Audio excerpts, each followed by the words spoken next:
My name's Matt Hyser. If any of you ever met me before, you probably know me as MC.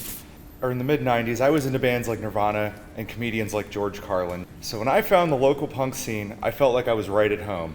I found a diverse group of people that acted differently, dressed and looked differently, but most importantly, thought differently. And it was something I didn't see growing up in rural York County. There was a great local scene of bands that drew big crowds every weekend to any venue where they would have us.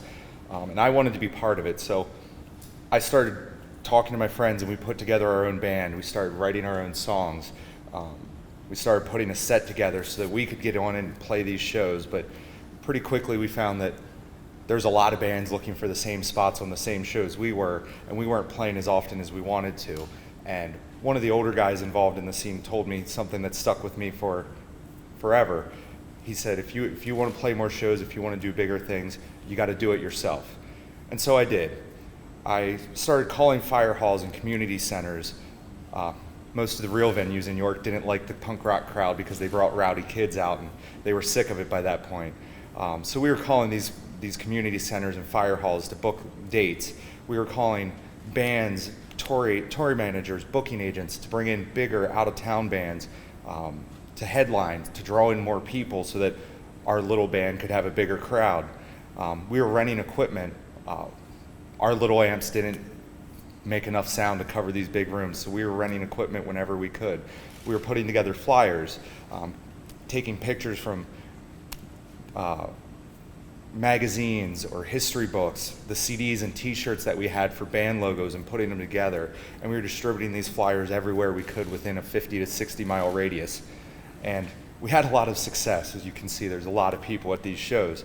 We were bringing in people from all over the area. People were driving in from out of town for these shows, and we were able to pay the touring bands often double their guarantees, giving local bands money that they never expected to get, and bringing in a lot of people to this area that most people didn't think would ever come to a small town like this for a punk rock show.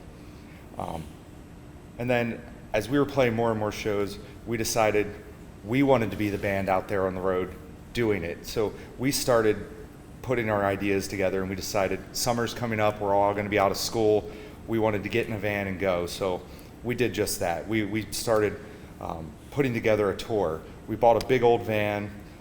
We started calling a lot of our contacts from bands and booking agents in other towns in areas that we wanted to go to. We were routing tours around cities that we had never been to that we wanted to visit, or towns that we wanted to visit, or bands that we wanted to see again, or sometimes just a beach trip in between.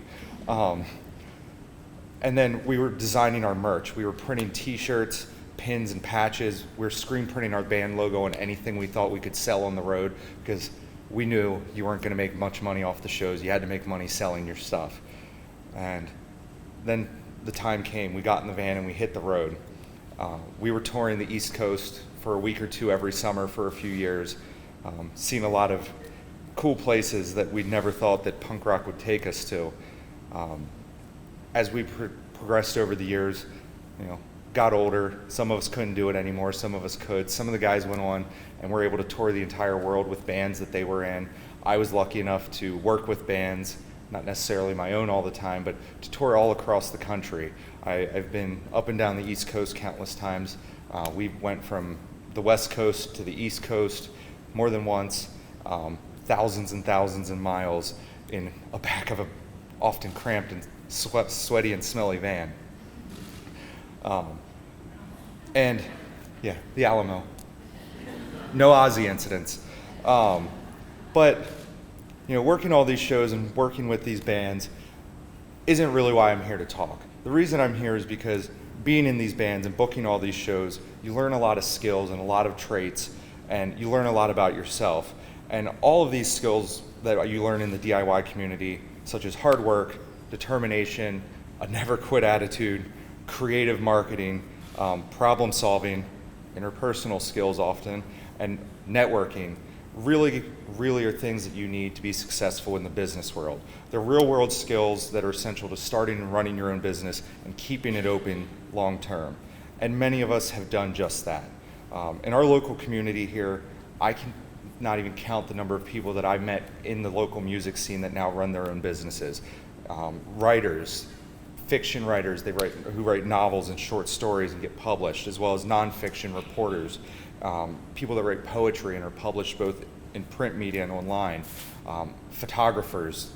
I know people that are covered in tattoos that are taking pictures at weddings and events across the country, or traveling the world and taking pictures to be published in online and print media.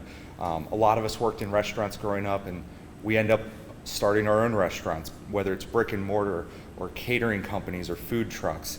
Some of us are customizing your cars and motorcycles. A lot of us are artists working in tattoo industry, whether it's tattooing, running the shops, publishing books of art, traditional art, painting, drawing, sculpting, as well as graphic design and screen printing. As for me, these days I have a very normal job, but I still find time to play in my own band. Still book DIY shows locally. A couple pictures here from the recent shows. Our band's practice space has become a home of sorts for the local music scene, where we've recently celebrated our 10-year anniversary doing shows here locally. We've been able to bring in bands from all over the world, Europe, Asia, South America, and Australia, to work with bands locally as well as here.